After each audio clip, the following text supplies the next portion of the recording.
Once upon a time, there was a cozy rabbit family living beneath a grand fir tree. Mother Rabbit, a gentle and caring soul, watched over her 4 little ones with loving eyes. One sunny morning, she gathered her children close and announced, "My dears, I must visit the bakers today. While I'm gone, you may play in the fields, but remember, stay far away from Mr. McGregor's garden." "Your poor father," her voice trailed off, recalling a sad memory.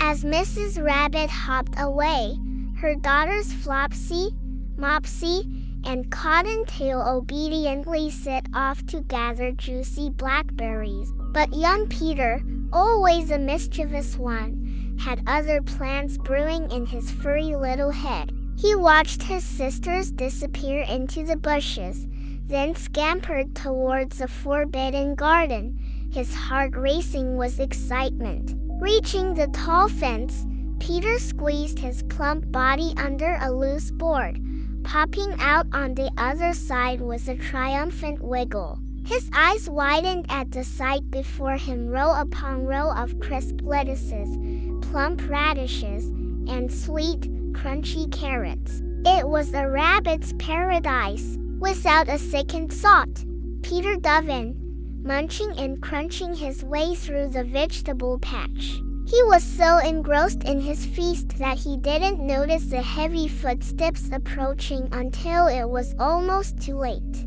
Suddenly, a booming voice shattered the peaceful garden air. "Stop, thief!" Mr. McGregor bellowed, brandishing his rake. Peter's heart leaped into his throat. He darted this way and that, narrowly avoiding the angry gardener's grasp. In his panic, he lost first one shoe, then the other. His little blue jacket caught on a gooseberry net, and he had to wriggle free, leaving it behind. Round and round the garden they went, Peter's tiny paws barely touching the ground as he searched desperately for an escape.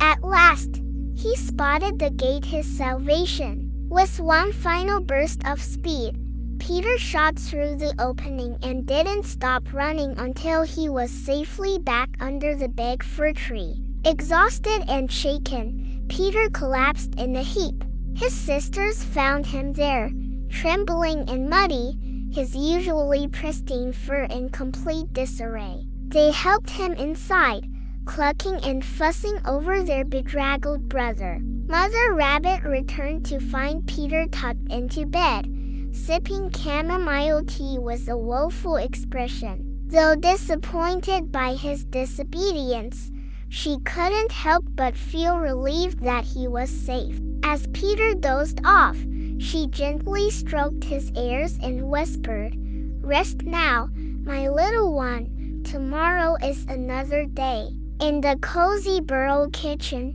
Flopsy, Mopsy, and Cottontail enjoyed a hearty supper of bread, milk, and blackberries. They chattered excitedly about their day, but couldn't help glancing towards Peter's empty chair with a mix of concern and curiosity. As night fell over the peaceful countryside, the rabbit family settled in for sleep.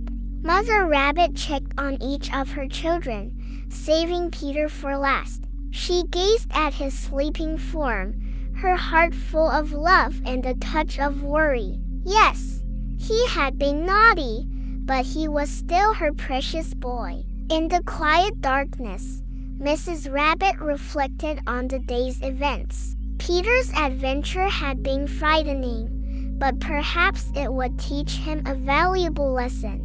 After all, growing up is full of mistakes and learning opportunities. With a soft sigh, she tucked the blanket more securely around Peter and whispered, "Sweet dreams, my brave little rabbit." And so, as the moon rose high above the fir tree, peace settled once more over the rabbit family's home. Tomorrow would bring new adventures, new challenges, and perhaps a slightly wiser Peter Rabbit. But for now, all was calm, and the only sound was the gentle breathing of sleeping bunnies, safe and warm in their burrow.